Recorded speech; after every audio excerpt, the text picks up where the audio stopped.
کیا میرے دوستو، پھر دفن کرنے کے بعد مٹی ڈالا اور پھر ٹی وی کو اٹھایا، پھر کیا کہ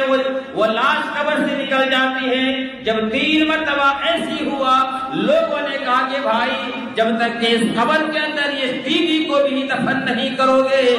شاید یہ لاش قبر میں نہیں رہے گی۔ پھر قبر کو کھودا گیا، وہ ٹی وی کی جگہ بنایا گیا اور ٹی وی اس کے اندر دفن کر دیا، اس لڑکی کو بھی اسی کے اندر دفن کر دیا، مٹی ڈال دیے۔ لوگ فاتحہ پڑھ کے قبر سے ابھی چند قدم ہی کیا کہیں میرے عزیزان ملت، چند قدم ہی چلا تھا، ایک ایسی خوفناک آواز اٹھی، اس قبر سے ایسی خوفناک آواز اٹھی، ایک دہشت آواز اٹھی۔ لوگ پلٹ کر دیکھے کہ کیا چیز کی آواز آئی۔ جب لوگوں نے دیکھا تو کیا دیکھتا ہے کہ قبر پھٹ گئی ہے، قبر سے آگ نکل رہے ہیں اور وہ لڑکی کے لاش باڈی کو ٹکا ٹکی ہو کر فضا کے